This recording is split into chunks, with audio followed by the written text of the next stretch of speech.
저번 시간에 주교재를 통해서 강의했던 거에 이어서 여기 기술 통계학에 대한 내용을 이제 저희 보조 자료로 진행을 잠깐 하도록 하겠습니다.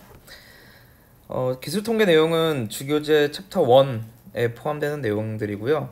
챕터 1의 기술 통계와 그 뒤에 나왔던 데이터 시각화 정도만 제대로 이해를 하고 계셔도 실무에서는 충분히 통계를 사용하는 데 지장이 없을 겁니다. 여기서 말하는 실무는 회사에서 보고서를 작성을 한다든지 기본적인 설문조사를 한다든지 하는 경우를 이야기합니다.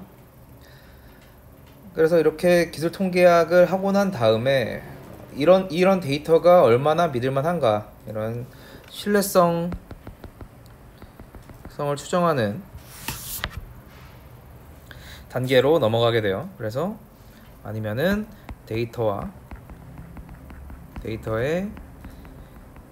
상관관계, 이런 상관성을 분석하는 게 이 기술 통계학 다음에 나올 부분이라고 생각하시면 됩니다. 기술 통계학은 계속해서 저번 시간에도 얘기했지만 평균이나 분산 같은 내용들이 포함되어 있고요. 이거는 추측 통계학, 그러니까 데이터에 대한 추정을 하는 과정 전 단계의 그런 학문이라고 보시면 돼요. 그래서 먼저 계속해서 얘기하지만 기술 통계의 개념부터 보고 넘어가도록 하겠습니다. 저번 수업에 다 했던 내용들이고요. 간단하게 정리하는 식으로만 하고 넘어가도록 하겠습니다. 기술 통계는 모집단 혹은 표본이 지니고 있는 데이터의 기본 특성을 파악하는 게 기술 통계이고요. 이런 기술 통계의 기본적인 분석 지표는 밑에 우리가 저번 시간에 배웠던 것들이 포함되어 있습니다. 먼저 평균부터 간단하게 보면, 여기서 말하는 평균, 에버리지는 이제 대표값을 얘기를 해요. 물론 산술평균이나 기하평균, 조합평균 같은 내용도 포함이 되지만 그 다음에 배웠던 중앙값이나 최빈값 또 이런 평균이라고 볼 수 있습니다. 그냥 대표값이라고 생각을 하면 돼요. 그래서 이제 중앙값 같은 경우에는 서열변수에서 사용을 하고요. 그리고 최빈값 같은 경우에는 명목변수에서 사용을 하겠죠. 그러면은 평균으로부터 얼마나 퍼져 있나, 이런 산포도의 대표값은 분산이 되겠죠. 그래서 이거는 시그마 제곱으로 표현을 하고요. 그 전에 우리가 저번 시간에도 했지만 간단하게 정리해서 이런 뮤와 시그마, 이거는 기억나시죠? 모수에 대한 내용들입니다. 모수에 대한 평균, 모수에 대한 분산을 얘기를 하고요. 표준 편차를 얘기하죠. 시그마는 그냥.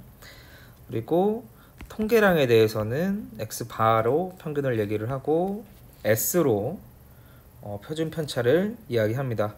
그래서 우리는 계속해서 얘기를 했지만 이 모수에 대한 부분만 이제 챕터 5, 6 전까지는 이런 모수에 대한 통계량만, 모수에 대한 이런 통계만 진행을 할 거니까 다음과 같은 기호를 사용하는 거를 이해해 주시고요.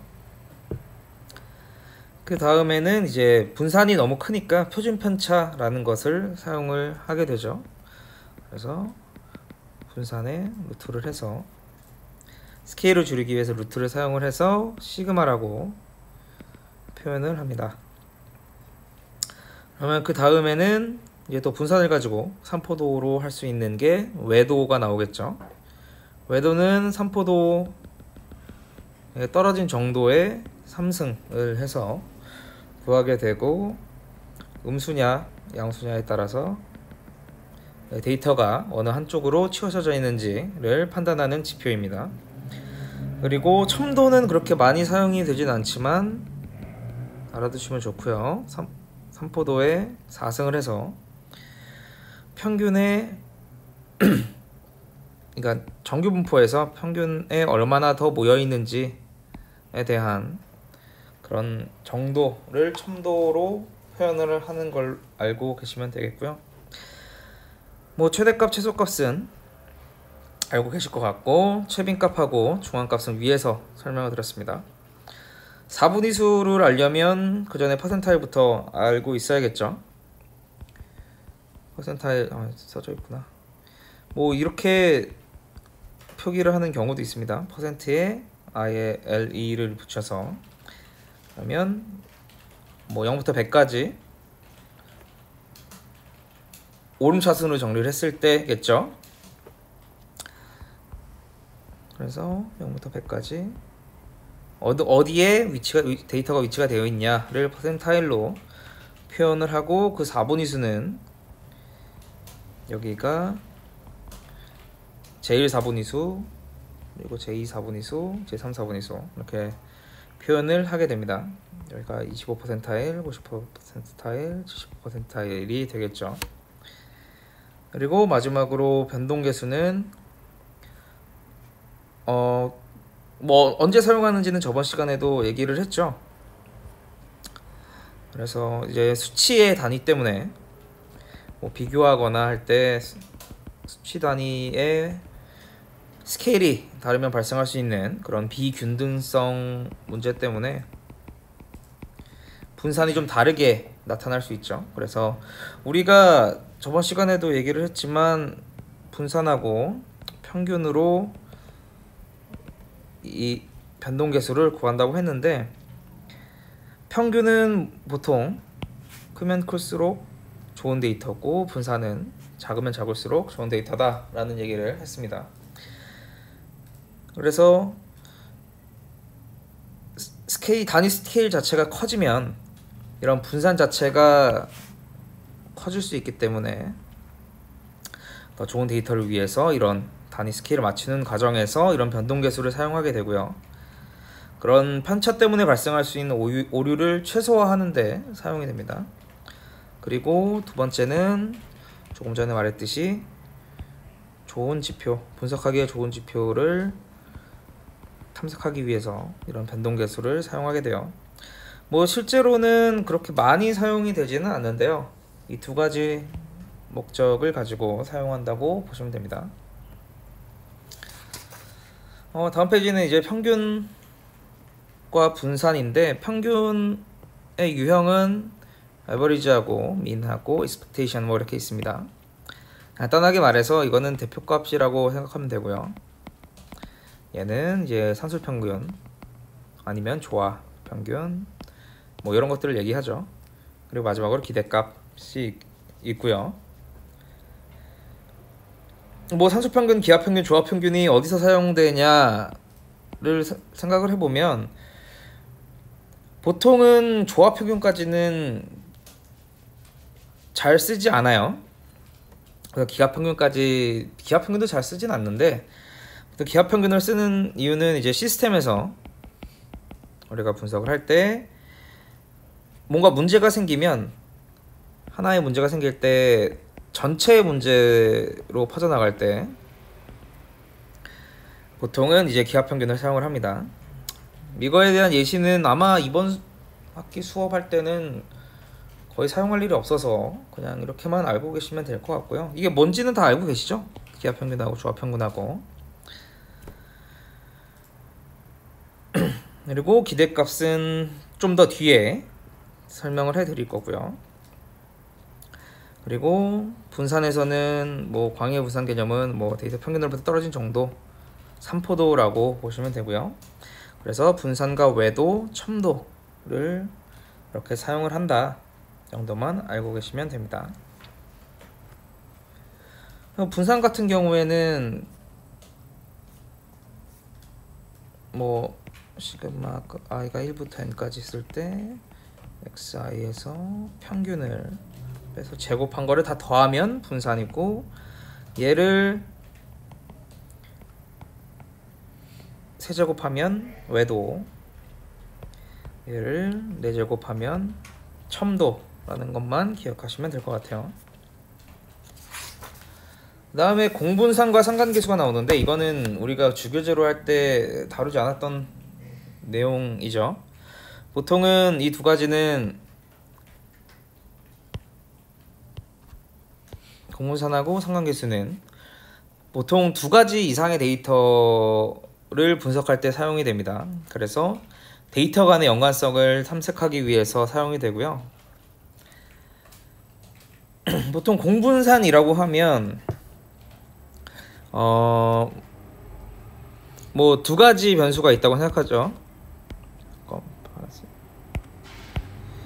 뭐 x가 x1부터 x2, xn까지 있을 때, 그리고 y가 y1, y2, yn까지 이런 데이터가 있을 때 뭐 집단 이런 변수가 얼마나 다른 의미를 가질까, 두 가지가 다른 의미를 가질까에 대한 내용입니다. 그래서 뭐 x가 키고 y가 몸무게라고 했을 때 보통 우리가 구할 때는 n분의 x1 플러스 x2 x 더하기 xn까지 뭐 이렇게 해서 평균을 구하게 되죠. 근데 공분상 같은 경우에는 x, y가 동일한 방향으로 변하는지 아니면은 반대 방향으로 변하는지 이런 것들을 결합산포의 정도를 봐요. 그러니까 얼마나 이게 퍼져 있는지 정도인데, 보통 키가 크면은 몸무게도 클 확률이 높겠죠. 우리는 뭐 보통 편하게 계산하기 위해서 이 두 가지를 독립인 사건으로 보고 이런 통계를 계산을 하는데, 실제로는 뭐 이 관계가 아예 없을 수는 없잖아요. 그래서 이 두 가지에 대한 뭐 비교를 하고 싶다 할 때 보통 공분산의 개념이 들어갑니다. 그래서 우리가 데이터에서 뭐 데이터를 표본을 추출할 때 여기서 x1을 추출을 하고 얘가 x2다 라고 했을 때 이거는 크기가 2인 x인가요? 아니면은 개수가 두 개인 x인가요? 이거는 표본 개수를 얘기를 하죠. 그래서 x는 같은 모집단에서 뽑아낸 세부 표본이라고 표현을 하고요.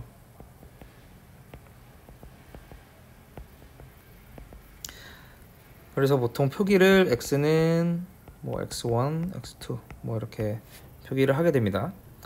그래서 우리가 보통은 단별량 한 개만 가진 단별량을 보통 얘기를 할 텐데,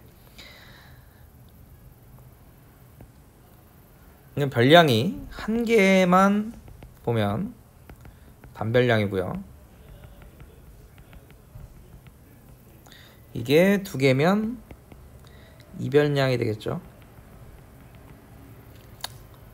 그리고 뭐 여기에 이 XY 말고도 Z가 들어가서 Z1부터 뭐 ZN까지 있을 때 이게 포함이 된다면 그때부터는 이제 다별량 분석으로 넘어가게 됩니다. 그리고 보통은 챕터 10이 지금 회귀 분석 파트가 나오는데,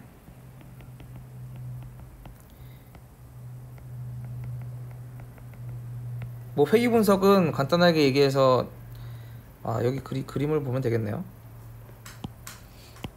뭐 이런 B 같은 데이터가 있을 때 얘네들이 어느 정도 데이터의 모양을, 데이터가 분포한 정도를 어떤 그래프 하나로 표현을 하는 겁니다. 수식으로 y는 axb 뭐 이런 수식으로 완전하게 맞진 않겠지만 어느 정도 표현을 해요. 그래서 이 수식에서 얼마나 떨어져 있냐를 산포도를 구해서 그런 회귀 분석을 하는 방법이 있는데, 뭐 이거는 챕터 10에서 얘기를 할 거고요. 이런 회귀 분석에서 이별량과 다별량 분석이 나올 건데, 아마 그 전까지는 우리는 단별량만 가지고 수업을 하게 될 겁니다. 그래서 이런 공분산하고 상관계수는 크게 생각을 안 하셔도 될 것 같고요. 그래도 간단하게 설명을 하자면 상관계수는 독립일 때, 각각의 사건이 독립일 때, 회귀문석의 경우에는 이런 상관계수를 무조건 사용을 해서 계산을 하고요. 이런 코렐레이션이 높을수록 각각의 각 데이터들이 종속일 확률이 높아지게 됩니다. 이거는 나중에 뭐 기회가 된다면 다시 설명을 해드릴게요. 챕터 10에서 될 수 있으면 설명을 해드리도록 하겠습니다. 네, 여기까지 간단하게 부교재로서 정리를 한번 해봤고요. 이제 우리는 다시 주교재로 넘어가도록 하겠습니다.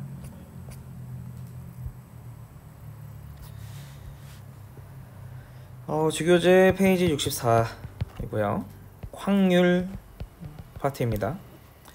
확률은 저번에도 말했지만 상당히 어려운 내용이에요. 그래서 심지어 이제 이 뒤에 나오는 챕터 3의 확률 변수와 분포라는 부분이 챕터가 더 뒤에 나오긴 하지만 훨씬 쉬워요. 확률 같은 경우에는 경우의 수라는 거를 따져서 그걸 결정한 후에 확률을 정하게 되는데요. 이런 경우의 수를 결정하는데 상당히 어려움이 따라요. 뭐 간단한 주사위나 동전 같은 경우에는 우리가 경우의 수를 조금 단순 노동으로 풀어낼 수 있겠지만 그 수가 복잡해지면 복잡할수록 이런 경우의 수를 구하기가 힘들어집니다. 대신에 이제 확률 변수와 분포에서는 이제 경우의 수가 결정된 다음에는 그냥 모형이나 함수로 표현함으로써 조금 더 쉽게 우리가 데이터를 분석을 할 수가 있어요. 그래서 이 확률이 오히려 더 표현하기가 힘들다. 우리가 공부하는 내용도 복잡하고 좀 더 전문적으로 하려면 조금 어려움이 따른다 라고 생각하시면 됩니다. 그래서 확률은 조금 가볍게 넘어가고, 중요한 거는 이제 베이지 정리라고 해서 뒤에 잠깐 나올 건데 이 베이지 정리는 조금 잘 알아주시면 될 것 같아요. 뭐 64페이지를 읽어보시면은 뭐 날씨, 일기예보에 대해서 비올 확률 뭐 이런 걸 얘기를 하는데 그냥 한번 읽어보시면 될 것 같고요. 우리는 65페이지로 넘어가도록 하겠습니다. 표본공화가 사건이라고 해서 그냥 용어의 정리를 할 건데요. 계속해서 얘기하지만 통계학은 사람의 편의를 위해서 만들어진 학문이기 때문에 이런 용어 정리가 상당히 중요합니다. 그리고 여러분들이 나가서 뭐 통계를 배웠다 라고 했을 때도 통계에서 어떤 용어들을 사용하는지, 이 용어가 어떤 내용을 이야기하는지만 알고 있어도 충분히 대화가 다 잘 될 거예요. 그러니까 이런 용어들은 꼭 잘 알아주시기 바라고요. 한번 보시죠, 내용을. 그래서 실험의 시행에 의한 표본 공간이 있고요. 그리고 표본 공간의 임의의 부분 집합을 사건, 이벤트라고 하고, 공간을 구성하고 있는 개개 원소를 표본점이라고 합니다. 라고 하네요. 그래서 그림으로 정리해 보면 표본 공간이 있고요. 이게 사건이 들어가겠죠. 이벤트가. 그러면은 여기에는 표본점들이 구성이 되어 있을 겁니다. 이 기호들은 다 아시나요? 그래서 얘는 집합에 표현하는 거고 얘는 원소에 포함하는 겁니다. 삼지창이고 이거는 그냥 2개짜리고.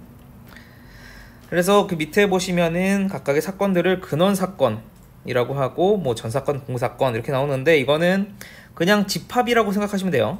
그래서 근원집합, 뭐 전집합, 공집합 이런 것들은 들어보셨죠? 그래서 집합이라고 생각하시면 조금 이해를 편하게 할 수 있을 것 같고요. 그 다음에는 이산 표본 공간과 연속 표본 공간이 나옵니다.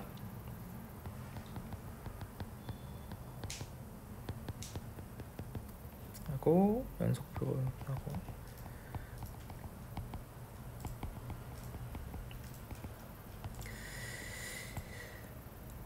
이산하고 연속은 계속해서 이야기를 하고 있죠. 우리가 어떤 사건이 이런 원소들을 가지고 있을 때 각각의 이런 데이터들은 이산이 되겠죠. 그래서 이산이라고 하면은 discrete라고 해서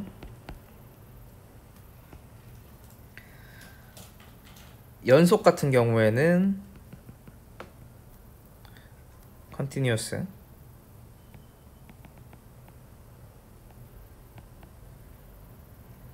OUS죠. continuous라고 해서 이걸 우리가 연속을 표현할 때는 보통은 이 사이에 이 가운데 1과 2 사이에 무한대의 값이 들어가겠죠. 그래서 보통 우리는 표현을 할 때 이렇게 기호로서 표현을 합니다. 그래서 이런 기호를 표현할 때 뭐 등호는 크게 상관을 안 하셔도 됩니다. 우리가 이런 범위를 미분을 해서 계산을 할 건 아니고 보통 적분으로 면적으로서 계산을 할 거기 때문에 이게 이상이든 뭐 초과든 크게 의미는 없고요. 어차피 면적은 똑같아지니까 크게 구별을 안 해도 되고, 그냥 뭐 문제를 풀 때 조금 더 확실하게 하기 위해서 한번 부호는 한번 생각하는 정도로 생각하시면 되고요. 그래서 이산하고 표본 같은 경우에는 이산은 그래프를 뭐 이렇게 막대 그래프로 끊어서 그리게 되겠고요. 연속 같은 경우에는 이렇게 이어지는 꺾은선 그래프로 표현이 되겠죠. 물론 이 각각의 데이터들은 표현을 할 수 있겠지만 이 가운데에 데이터들이 다 들어가 있는 거를 여러분들은 이제 알고 있을 겁니다. 그래서 보통 이산 데이터다라고 하면 디지털 데이터를 볼 수 있겠죠. 그래서 0하고 1로 구성된 디지털 데이터를 보게 될 겁니다. 0하고 1이라고 하면은 이진법을 생각하시면 되고요.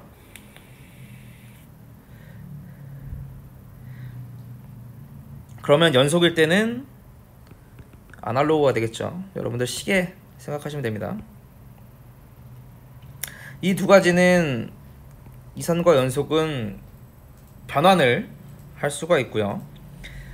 그러면 또 다른 걸로 이산은 뭐 횟수를 이야기할 수 있고, 그러면 연속으로 얘를 바꾼다, 변환을 한다 라고 했을 때는 우리는 시간으로 변환을 할 수 있습니다. 그럼 시간도 마찬가지로 횟수로 변환을 할 수 있겠죠. 뭐 이해가 잘 안 되면 예를 한번 들어볼까요? 그러면 우리가 1시간 동안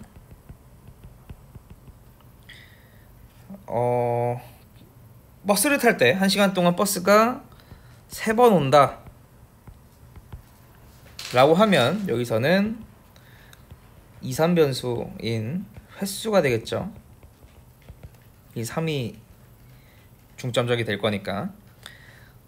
그러면 우리는 이거를 연속으로 데이터를 변화를 하려면 어떻게 해야 될까요?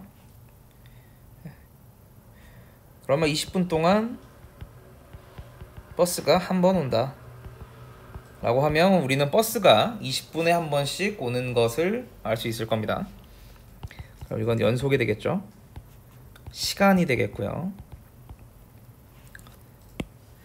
그럼 이렇게 볼 때 우리는 이런 왜 변환 과정을 왜 거칠까 라고 생각을 해보면, 우리가 이런 확률을 계산을 할 때 보통 면적으로 많이 계산을 해요. 이렇게 어디서 어디 범위 내에 얼마만큼의 확률이 포함되어 있다 라고 할 때 이렇게 면적으로서 계산을 하는데, 이산 데이터의 경우에는 이런 확률을 구하기가 상당히 어렵습니다. 그래서 우리는 조금 더 쉽게 계산을 하기 위해서 이런 연속 데이터로 변환하는 과정을 거쳐줘요. 보통은 이산이나 연속 이런 데이터들은 어떻게 풀지는 분석자가 정하는 거예요, 사실. 그래서 뭐 이산으로 분석을 하든 연속으로 분석을 하든 크게 상관은 없는데, 연속 변수가 좀 더 다루기 쉬우니까 이거는 미분적분에 대한 내용이기도 해요. 그래서 대수학에서도 이런 미분적분은 상당히 강력한 도구인데요. 미분 같은 경우에는 뭐 디퍼런시에이션이라고 그러나요?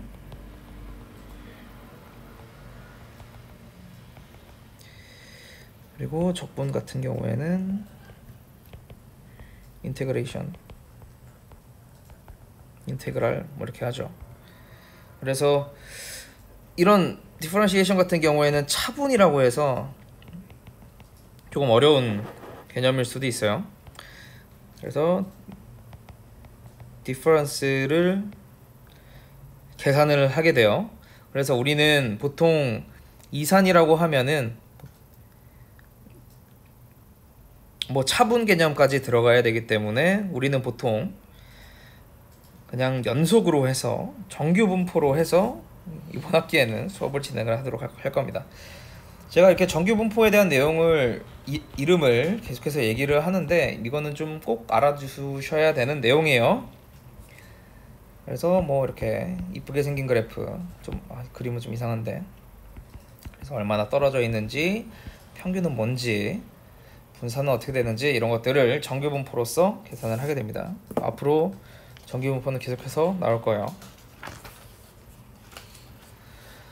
자, 그러면은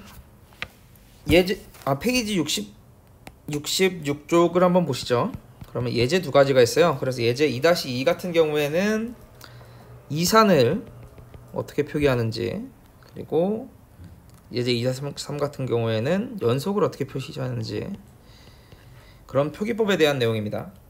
그래서 2-2를 간단하게 보면, 사건 같은 경우에는 뭐 한 개의 동전을 계속해서 반복해서 던지는 실험이니까, 반복해서 2번 던지는 실험이니까, 여기서는 사건이 서로 다른 두 면이 나올 경우가 되겠죠. 뭐냐면 서로 다른 면이 나오는 사건 A를 구하라 라고 하니까요. 그러면 표본 공간은 앞에 나온 동전을 2번 던지는 경우가 되겠죠.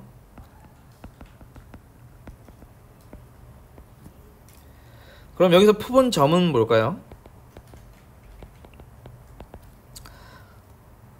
동전을 2번 던져서 나오는 경우의 수를 이야기합니다. 그러니까 어떻게 구성이 되어 있는지를 이야기를 해요. 그래서 사건 A 같은 경우에는 앞뒤, 뭐 뒤, 앞, 앞면, 앞면, 글자가 좀 이상하네요. 뒷면, 뒷면, 뭐 이렇게 나올 텐데, 물론 여기서는 순서를 고려를 하면은 앞뒤, 뒤, 앞이 다른 거겠지만, 순서를 고려하지 않으면은 그냥 앞뒤 다른 경우가 하나 있고, 앞면, 앞면이 나올 경우, 뒷면, 뒷면이 나올 경우가 됩니다. 그래서 이거는 뭐 간단하게 얘기를 하면,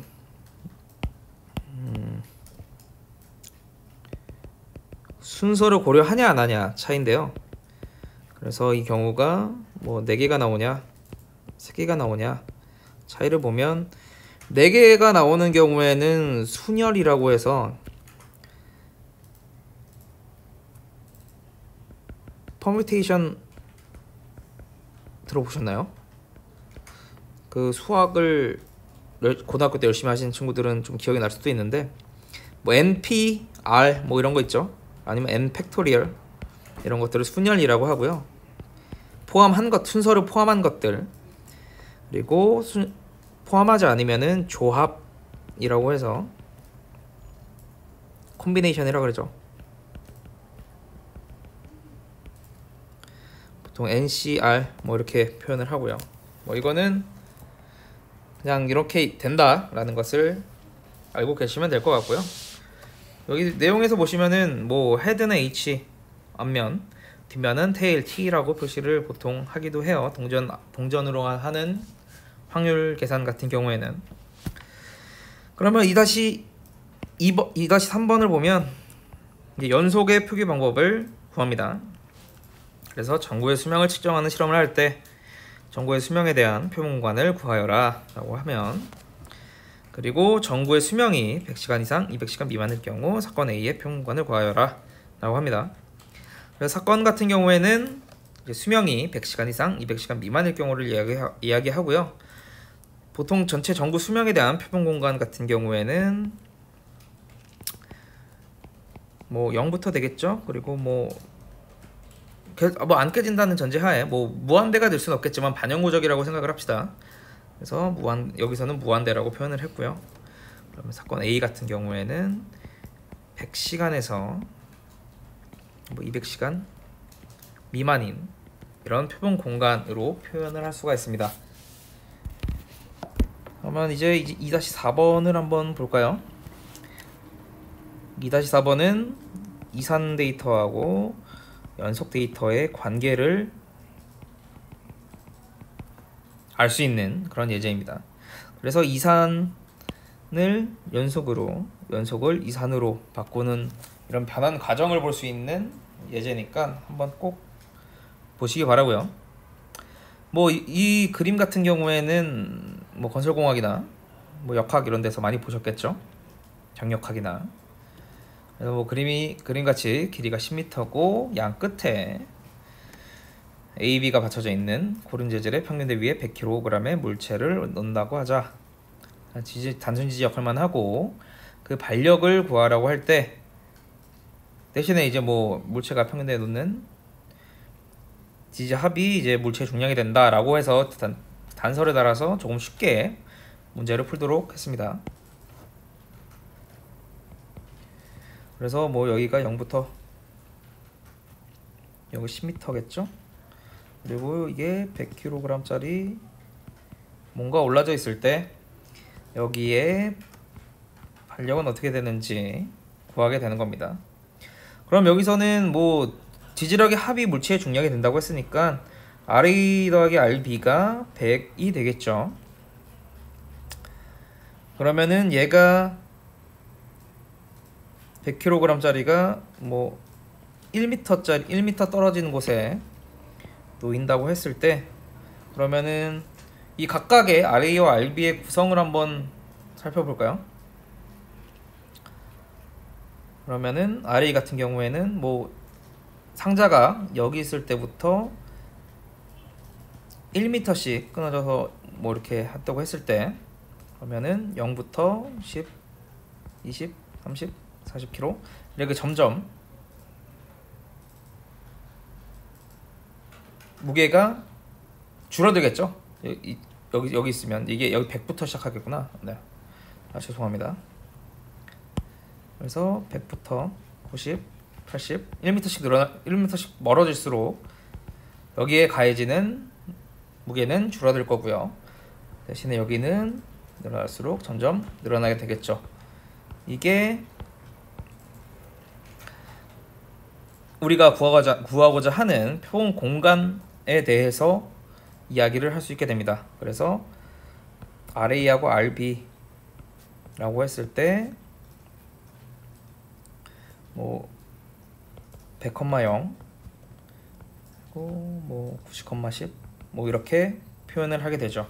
그래서 밑에 그림을 보시면은 다음 페이지로 넘어갈게요.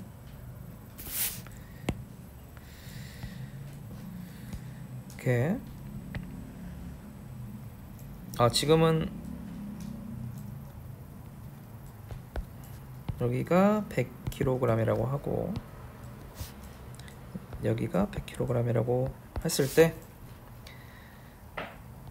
뭐 이렇게 똑같이 이걸 10개로 나눠서 뭐 이렇게 변하겠죠. 점을 10개를 찍는다고 했을 때, 그러면은 이 B의 반력하고 A의 반력이 합은 항상 일정하니까 이런 표본 공간으로 그림으로 표현을 할 수가 있을 겁니다.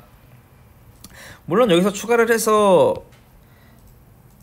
거리를 추가를 해서 뭐 3차원으로 그리는 방법도 있는데 여기서는 그냥 2차원으로 구했어요. 그래서 이 이산 공간에 있는 데이터를 우리가 연속 공간으로 바꾸고자 했을 때, 변환하고자 했을 때 이 선을 그려주면 되겠죠. 그러면은 어느 A의 반력이 어디일 때 우리가 B의 반력이 어딘지를 확실하게 구할 수 있을 겁니다. 그래서 이 무게를 상자를 다시 그릴게요. 100kg짜리 상자를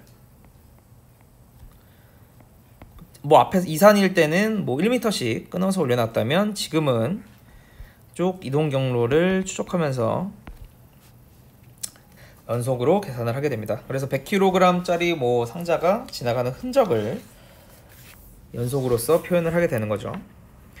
그래서 다음 페이지를 보시면은 뭐 RA가 뭐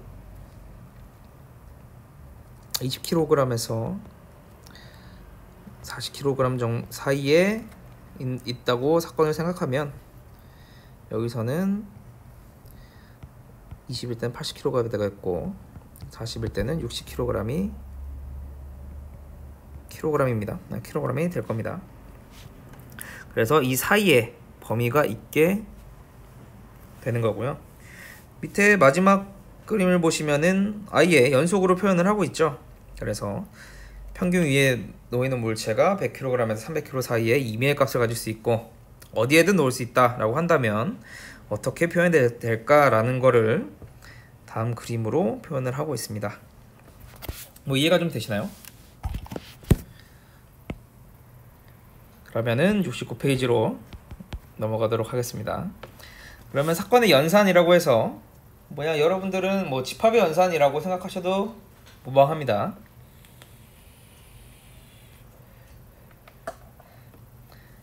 합사건이라고 해서 곱사건, 여사건, 배반사건 다 좀 익숙하시지 않나요? 그래서 합사건 같은 경우에는 A, B 중에 적어도 한 사건이 일어나는 사건을 A와 B의 합사건이라고 하고 다음과 같이 나타낸다고 해요. 그래서 A인 사건과 뭐 B인 사건이 이렇게 있다면 이 합사건이 어떻게 되냐라는 거고요. 곱사건 같은 경우에는 교집합을 의미를 하겠죠. 그럼 여사건이라고 하면 뭐 집합을 생각하시면 돼요. 이게 A일 때 A를 제외한 나머지를 A의 여사건이라고 하고요. 표본 공간이 U라고 했을 때 전체일 때 배반사건 같은 경우에는 곱사건이 공사건일 때 그러니까 두 사건이 동시에 일어나지 않을 때를 이야기합니다. 이 경우를 얘기를 하겠죠. 이렇게 떨어져 있을 때. 그러면 정리 2-5면 사건의 연산법칙이라고 해서 뭐 교환법칙, 결합법칙, 배분법칙 이런 것들이 다 마찬가지로 성립을 하고요. 드모르간 법칙이라고 해서 이거는 뭐 집합에서도 얘기가 나오지만 여집합을 분배할 때 뭐 부호가 반대로 바뀐다 라는 것을 알고 계시면 되겠습니다. 그러면 이제 72페이지 확률을 보시죠.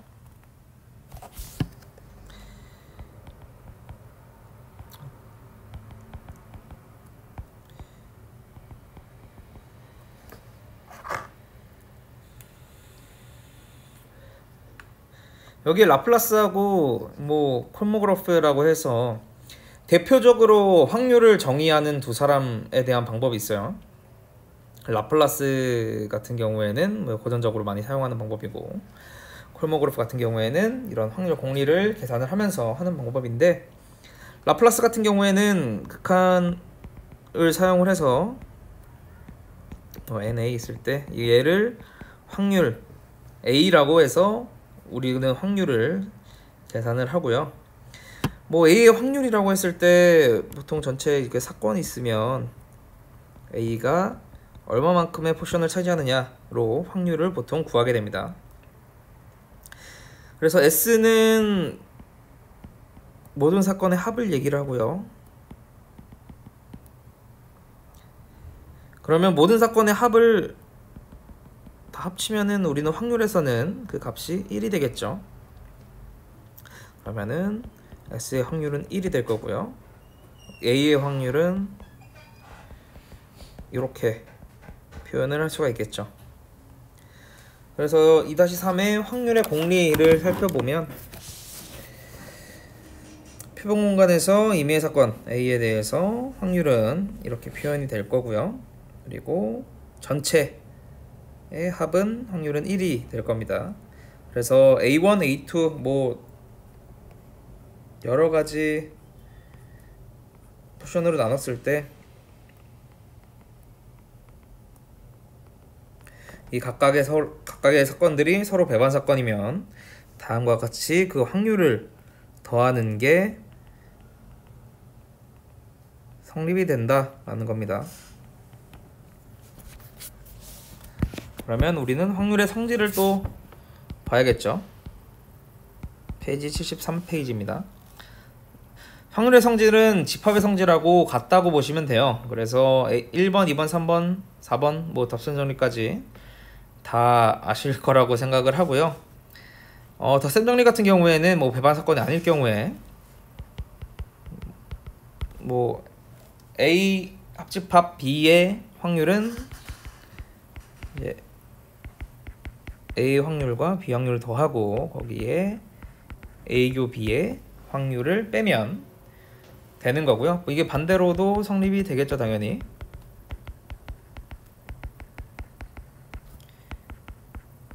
A 합 B에 대한 식이 성립을 한다 라는 거고요. 그리고 5번은 이제 합집합은 이제 A 확률, B 확률 더한 것보다 같거나 작다가 됩니다. 그래서 밑에 통계적 확률과 기하적 확률이라고 해서 노트는 그냥 한번 읽어보시면 되고요. 앞에 얘기했던 부분인데 그냥 한번 읽어보시면 되고 예제들은 한번 쭉 훑어보시면 됩니다.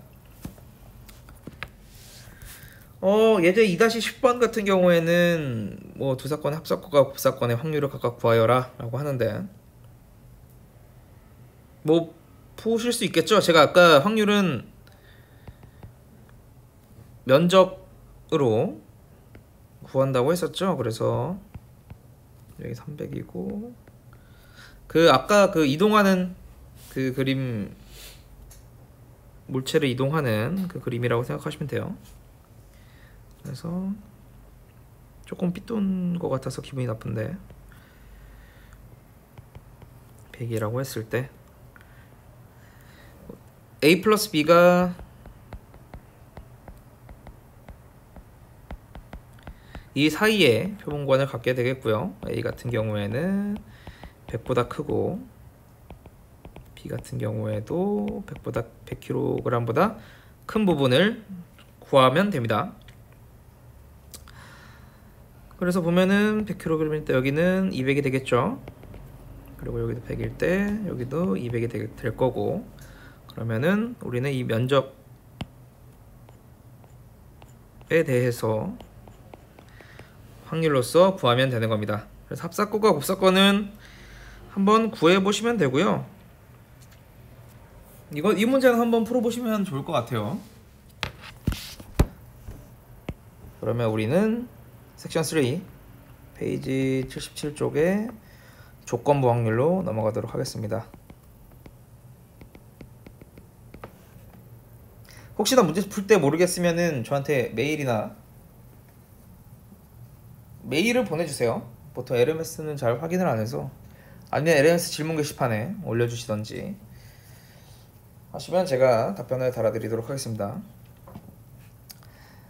조건부 확률이라고 하면 여러분들은 뭐 많이 들어보셨을지 모르겠지만 인공지능하고 기계학습의 핵심인 부분이라고 생각하시면 됩니다. 보통 어드밴스드 통계할 때 어드밴스드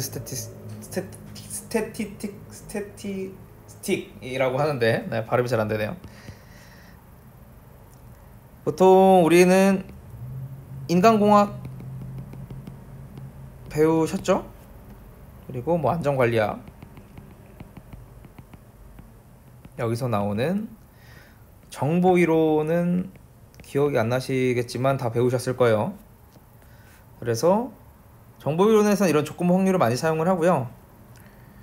이거는 한번 보셨을 겁니다. B바 A의 확률은 A의 확률에 A교 B의 확률로서 구하게 됩니다. 그러니까 동시에가 곱사건이고요. 얘가 사건 A가 일어났을 때 라고 하면 이런 조건부 확률을 구할 수 있게 되는 겁니다. 그러니까 그림으로 뭐 간단하게 보면 이 B 바 A의 확률 같은 경우에는 뭐 교집합 동시에 있는 부분에서 사건 A에 해당하는 부분, 이 부분이 되겠죠. 그래서 우리가 보면은 보통 P의 B 바 A가 그 크기가 그 확률이 이 A교 B보다는 당연히 크게 될 겁니다. 뭐 같을 수는 있겠죠. 여기서 A가 0에서 1일 때, A의 확률이 0에서 1일 때 이렇게 나오게 될 겁니다. 왜냐면은 A교 B 같은 경우에는 A, B가 둘 다 이렇게 다 포함이 되어 있잖아요. 이렇게 이 범위가 이 전체분의 교집합인 확률보다 당연히 이 A만 있는 상태에서의 이 교집합 부분이 더 크게 되겠죠. 확률이.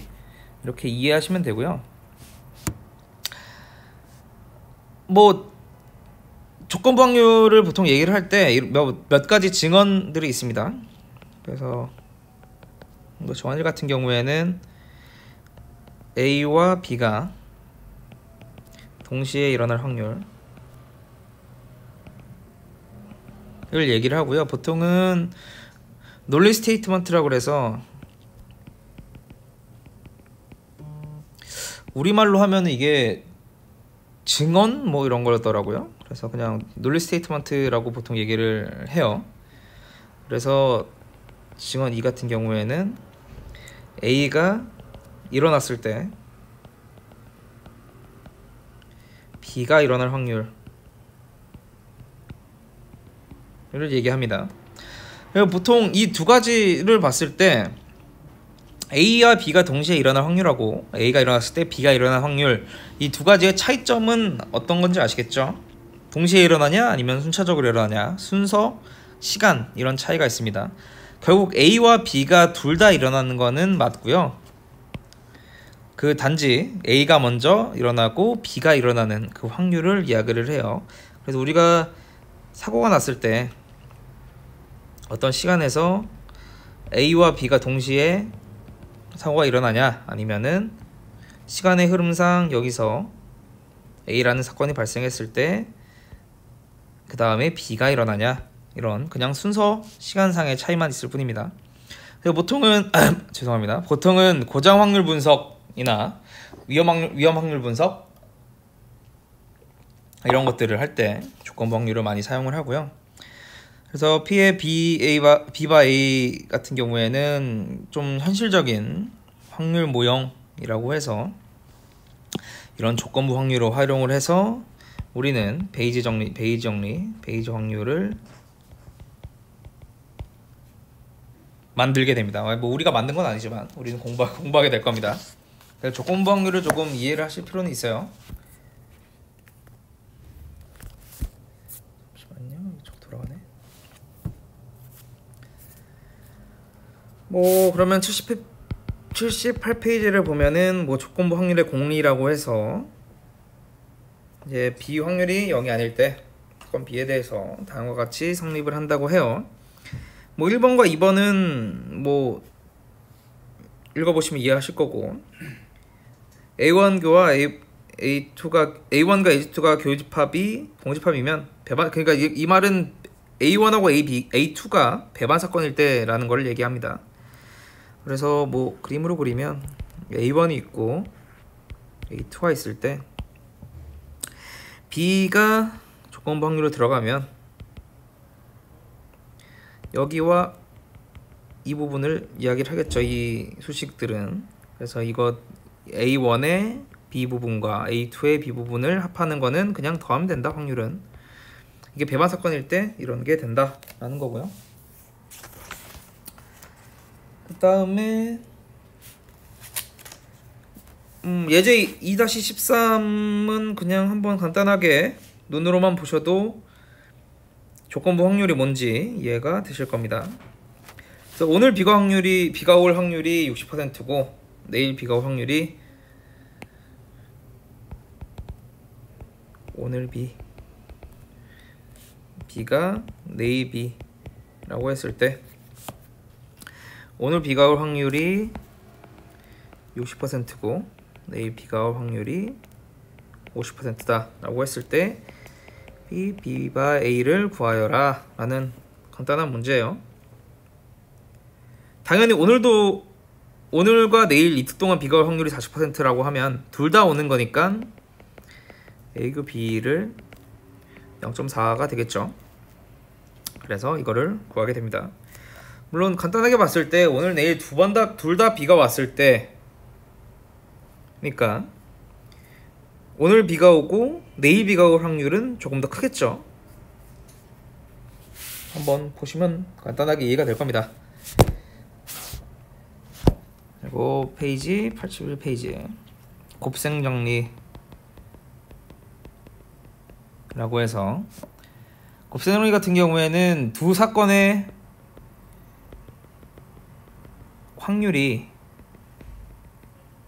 바뀔 수 있다 라는 내용이에요. 그래서 뭐 앞에 보시면은 A바 B가 B에 대한 조건부 확률이겠죠. 그래서 A교 B가 되겠고 B바 A는 A에 대한 조건부 확률이 될 겁니다. A가 일어날 확률. 그러면 이 같은 두 식이 있을 때 곱셈 정리를 다음과 같이 얻을 수 있다고 하고요.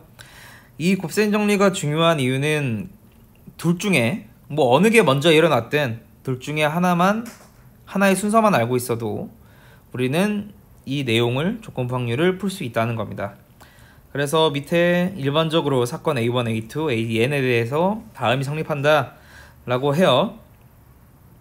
그래서 수식이 쭉 기니까 좀 이해가 안 되실 수도 있는데 뭐 A1, A2, A3가 있다고 봤을 때 처음에는 A1의 확률이 들어갈 거고요. 그 다음에는 A1에 대한 확률에 A1과 A2의 교집합이 들어갈 거고 그 다음에는 하나 들어서 A1과 A2의 교집합의 확률과 나머지 전체 교집합의 확률이 되겠죠. 그래서 얘네들은 지워지면서 결국에는 A1, A2, A3의 교집합에 대한 확률로 남는다 라는 겁니다. 이게 곱셈 정리, 곱셈이 성립이 되기 때문에 나타나는 거고요. 보통 이렇게 지워지는 거를 체인룰이라고 하죠. 뭐 이렇게 간단하게 풀어질 수 있는 겁니다. 그래서 조건부 확률 자체가 정의가 뭐 B사건이 일어났을 때 사건 A가 일어날 확률하고 뭐 사건 A가 일어났을 때 B사건이 일어날 확률 뭐 이런 것들을 다음과 같이 구할 수 있게 됩니다. 그러면은 그 다음 페이지는 페이지 84에 독립사건이에요. 이 부분은 그냥 간단하게 읽고 넘어가시면 돼요. 그래서 교집합이 없을 때, 독립일 때 다음과 같이 나타나고요. 뭐 밑에 독립사건과 종속사건이라고 해서 종속은 완벽하게 거기에 포함되는 것을 얘기를 해서 독립 같은 경우에는 교집합에 대한 확률이 A 확률하고 B 확률 곱하면 다음과 같이 나타난다 라는 거고, 그래서 오른쪽 페이지에 두 사건 A, B가 서로 배반이면 서로 종속이고 서로 독립이면 배반은 아니다. 그리고 두 개가 종속이면 배반일 수도 있고 아닐 수도 있다 라는 겁니다. 이거는 한번 읽어보시면 충분히 이해가 될 겁니다. 제가 너무 금방금방 넘어가나요? 할 내용이 너무 많아가지고 이건 책을 읽어보시면 그냥 천천히 읽어보시면 이해가 충분히 되실 거예요. 왜냐면 확률도 되게 어려운 파트들은 사실 수식으로 계속 계산을 하고 풀어나가야겠지만 이 부분은 그냥 여러분들이 배웠던 집합이나 이런 개념하고 비슷하기 때문에 간단하게 넘어가는 거고요. 5번에 베이지 정리는 조금 잘 이해를 하셔야 됩니다. 그래서 우리가 조건부 확률에서 A가 일어났을 때 B가 일어날 확률을 얘기를 하죠. 그러면은 우리는 PB에 대한 단독이라고 봤을 때 우리가 B가 사전 확률이라고 하고요. A가 여기에 발생하면 어떤 바뀐 사고 확률이 되겠죠. 그래서 여기 부분은 그냥 B의 확률이 될 거고요. A가 발생하기 전에. 근데 A가 발생했다면 우리가 B바 A에 대한 확률로 구하게 될 겁니다. 그래서 사전 확률을 통해서 이런 사전 확률을 통해서 사후 확률을 알고자 할 때 우리는 베이지 정리를 사용을 합니다. 보통 베이지 정리는 사전 확률하고 사후 확률 간의 관계를 알고 싶을 때 사용을 하고요. 그리고 분할된 사건의 교집합 사건, 같이 일어나는 사건을 이야기할 때 보통 사용을 합니다. 이런 베이지 정리는 어디에 많이 응용이 되냐면요.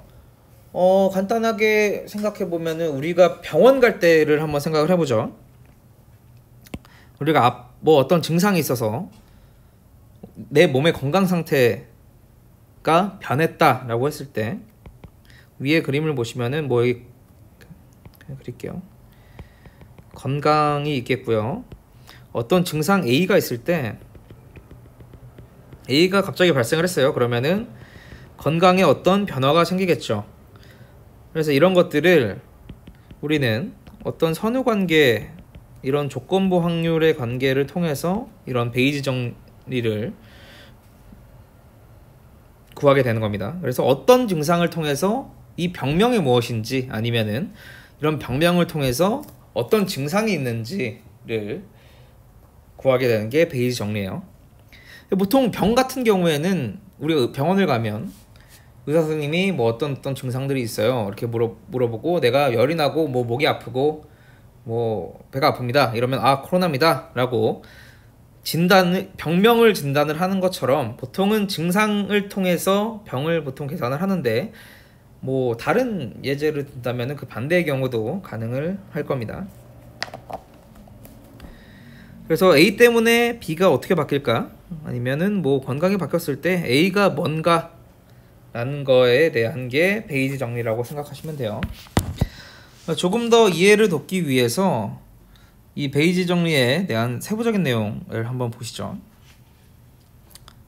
그러면은 뭐 우리가 이런 확률이라는 땅이 있다고 합시다. A라는. 그러면은 우리는 A1과 A2, A3로 이 땅을 분할을 하고 있다고 생각을 해요.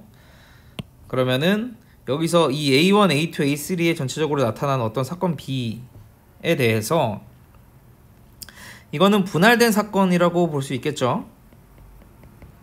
그래서 우리가 A가 전체적으로 다 알면 상관이 없는데, 그러면은 우리가 베이지 정리를 하는 의미가 없어요. 우리 모든 정보를 다 알고 있다면. 그러면 베이지 정리는 조금 특이한 세팅을 가지고 시작을 합니다. 그래서 1번은 A1, A2, A3 각각의 땅으로 표현을 할게요. 땅 주인은 자기 땅에 대한 정보만 알아요.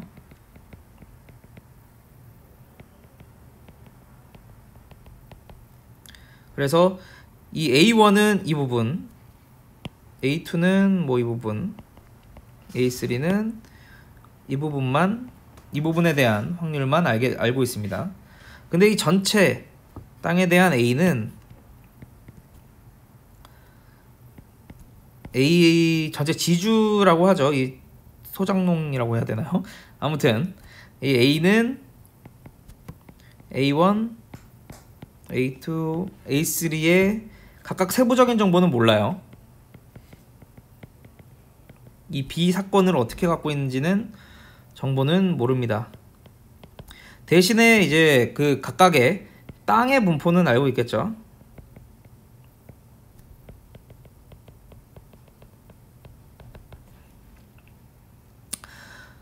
그래서 이 2번 조건이 없으면 사실 우리가 베이지 정리를 할 필요가 없어요. 왜냐면 A 주인이 각각의 A1, A2, A3에 대한 어떤 사건에 대한 확률을 전부 다 알고 있다면 우리는 그냥 이걸 구할 필요 없이 그냥 더하면 되니까. 그리고 세 번째로 그러다가 이제 어떤 사건 B가 나타난 겁니다. 뭐 이런 이 B에 대한 확률을 구하는 거예요. 이런 게 이 베이지 정리 세팅이고요. 그러면 우리가 이 베이지 정리를 구하려면 각각의 A1, A2, A3에 대한 정보를 다 알아야겠죠. 그 다음에 이제 B의 넓이를 구하면 되는 겁니다. 그러면 여기는 이제 수식이 들어가게 될 거예요. 그래서 우리는 A1과 B의 교집합에 대한 확률하고 A2와 B가 얼마나 겹쳐져 있냐 확률, 그리고 A3와 B가 얼마나 겹쳐져 있냐, 이 안에 부분에 대한 확률들을 그냥 더하면 되는 거죠.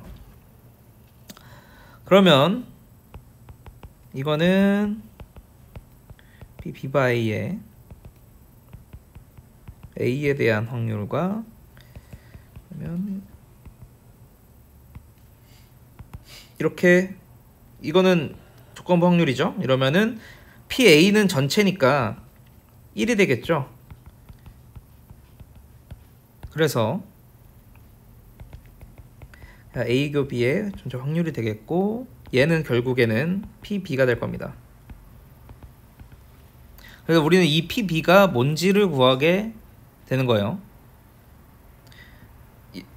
왜 A 교집합 B가 PB인지는, B의 확률인지는 아시겠죠? 그냥 A 교집합이 이거니까, 얘니까.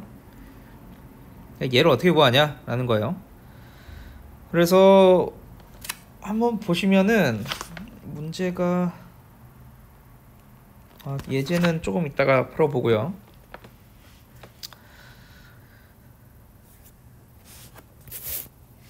그래서 뭐 A1 같은 경우에는 B가 0.03% 영향을 주더라 라고 뭐 이렇게 얘기를 할 수 있는데, 우리가 실제로 알 수 있는 정보는 뭐 A1에 대한 거는 A1과 B가 발생했을 때 이런 정보들이 되겠죠. A1에 대한. 그리고 A2 같은 경우에는 B바 A2가 되겠고요. A3 같은 경우에는 B바 A3가 될 겁니다. 그래서 계속해서 이렇게 계산을 나가다 보면 이 확률은 B바 A1의 확률이니까 얘는 결국에는 이제 A1과 B의 교집합의 확률이 되겠죠. 그러면 A1 확률과 얘를 곱하면 얘가 되겠고요. 우리는 PB를 구하고자 하니까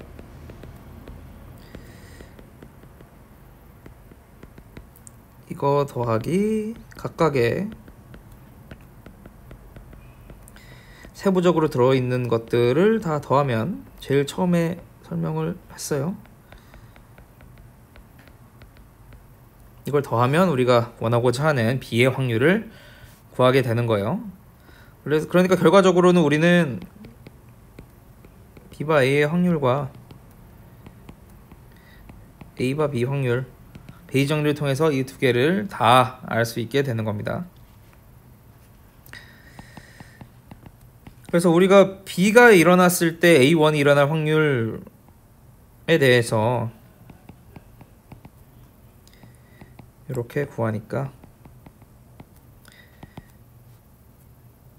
결국에는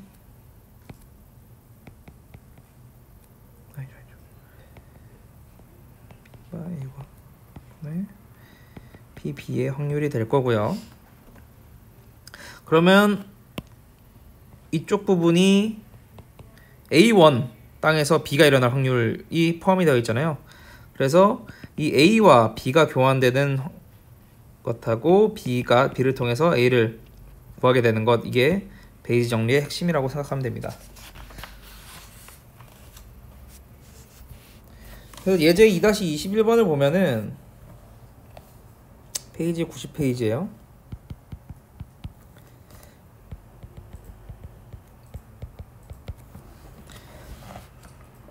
세 개의 공장 A1, A2, A3가 동일 제품을 각각 전체의 50%, 30%, 20%씩 생산하고 있다라고 합니다.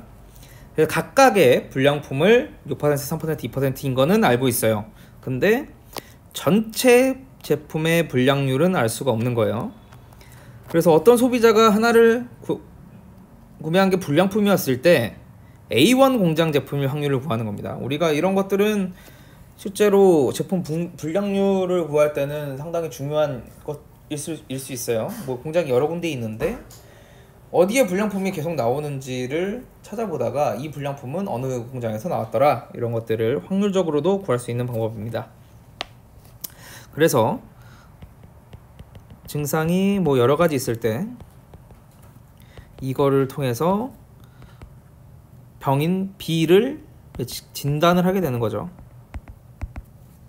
그래서 각각의 불량률을 구하는 것도 중요하지만 문제의 원인을 찾는 것도 중요하기 때문에 이런 선후 관계를 반대로 해서도 문제를 구하기도 합니다.